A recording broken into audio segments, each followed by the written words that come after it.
प्रमोद तिवारी जी मेरे साथ हैं, राज्यसभा में उपनेता हैं, डेप्यूटी लीडर हैं खड़गे जी के साथ। सर, क्या रणनीति है? शपथ ग्रहण समारोह में आप लोग शामिल हो रहे हैं या नहीं हो रहे? देखिए, मैं एक चीज स्पष्ट कर दूं कि मैं दल का उपनेता हूं, मुझे तो कोई निमंत्रण आया नहीं। जहां तक सवाल है, मैंने कई अपने सहयोगी दलों से बात की है, उनको भी कोई निमंत्रण नहीं आया है। जहां तक खड़गे साहब का सवाल है, मुझे नहीं मालूम कि भारतीय राष्ट्रीय कांग्रेस के अध्यक्ष या नेता विरोधी दल के रूप में उन्हें निमंत्रण आया भी है या नहीं, मेरी जानकारी में नहीं है। परंतु क्या ये उचित होगा कि हमारे सहयोगी दल, उनको निमंत्रण ना आए, हम वहां पहुंच जाएं?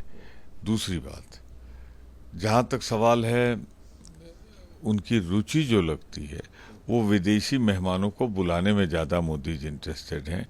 क्या परंपरा रही है, क्या इस देश के का इतिहास रहा है, उसमें उनकी रुचि नहीं है।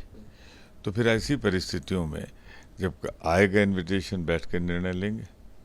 लेकिन सैद्धांतिक तौर पर क्या अगर न्योता आता है तो शामिल होना चाहिए? सैद्धांतिक तौर पे तो हर दल के नेता को फोन आना चाहिए था। क्या उस सिद्धांत का पालन हुआ? क्या उस परंपरा का पालन हुआ? और अगर नहीं हुआ है तो जब सैद्धांतिक रूप से उनका निमंत्रण नहीं आ रहा है तो क्या सैद्धांतिक रूप से हमें जाना चाहिए? इसका निर्णय हम लेंगे। एक सवाल। जी बिल्कुल, एक रोमाना का सवाल है कि पिछले दिनों में बाइकॉट कल्चर देखने को मिला है, चाहे वो पार्लियामेंट के नई बिल्डिंग का उद्घाटन का मामला हो, राम मंदिर के उद्घाटन का मामला। अब उसी कड़ी में ये बुनियाद पहले से दिख रही है कि आप लोग शपथ ग्रहण में शायद ना जाएं और वो उसी की कंटिन्यूटी हो। और ये क्या, इसके पीछे क्या ये भी वजह है कि खड़गे जी को न्योता है, गांधी परिवार को नहीं है? एक सवाल, विपक्ष पर एक शक की नज़र से लोग देख रहे हैं कि आप क्या, दिल जल रहा है कि मोदी जी तीसरी बार शपथ ले रहे हैं इसलिए नहीं जाने की बुनियाद? देखिए, जो शपथ ले रहे हैं मोदी जी, वो भारतीय जनता पार्टी के प्रधानमंत्री के रूप में तो नहीं ले रहे हैं।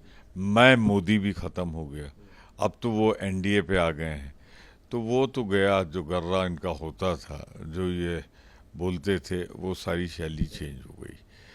पर सवाल सीधा से है, क्या सहयोगी दलों को न बुलाया जाए या परंपराओं का पालन न हो? तो हमें जाना है कि नहीं जाना है, ये निर्णय हम लेंगे। और मंत्रिमंडल के गठन को लेकर के जिस तरीके से फोन जाने लगे हैं, इस पर आप क्या कहेंगे?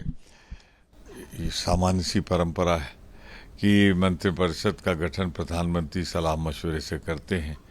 उन्हीं के सलाह मशवरे पे राष्ट्रपति जी उनको शपथ दिलाएंगे।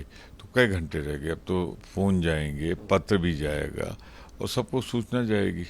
ठीक है, शुक्रिया बात करने।